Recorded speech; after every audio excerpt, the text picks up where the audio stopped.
rise in youth homicides this year, up 40% over last year. David Jones sat down with the mother of one of the most recent victims, a 17-year-old student at Sarah Reed High School.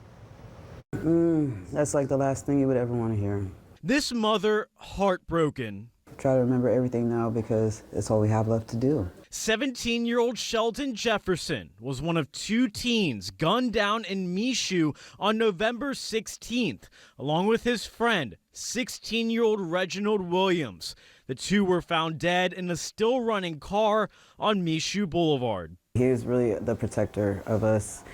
You know, actually a lot of people. His mother, Tamika, says Sheldon was a student at Sarah Reed High School. She says he wanted to become an engineer and describes him as a protector who wouldn't stand for bullying. The love that he had for his friends, his family, you would know. Just like the love that his family has for him and his friends have for him. We're all a part of each other, and you took one and everybody else is affected. It's tough. I wouldn't want no one else to feel it. It's not a good feeling. Jefferson is one of 35 teens whose lives were taken on New Orleans streets just this year alone, according to data from the Metropolitan Crime Commission. This is what we have to deal with now. The choices that other people made for Sheldon, but it's also affecting us.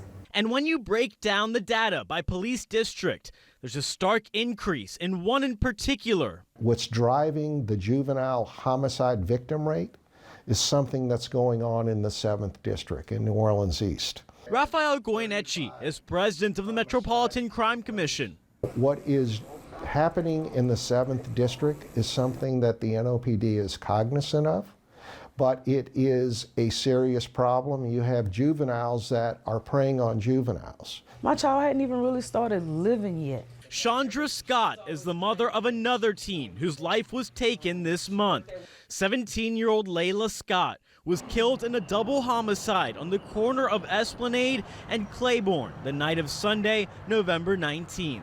She was always friendly, always loving, always soft-hearted. And me and her did everything together. We were mom and daughter duo. We traveled, we shopped. A senior at Hanville High School, Scott says Layla had accompanied her cousin to a second line in the city after she was hanging out with a group of people under Claiborne and had walked over to 24-year-old Amante Wisham. Moments later, a gunman began firing. The gun violence just, you take innocent people that my child was just out to have a 17-year-old just beginning to live. She just started to get out this year. Scott says Layla was a model and a brand ambassador with plans to attend a physical therapy school in Houston. I know they say God has a plan for everything, but what's going on in that city with those guns is just pure evil. For Tamika, she says Sheldon's loss leaves a gaping hole in her life.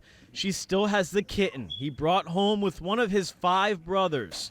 She doesn't know what he and Reginald were doing that night or whose car they were found in. NOPD says the shooting remains an active investigation.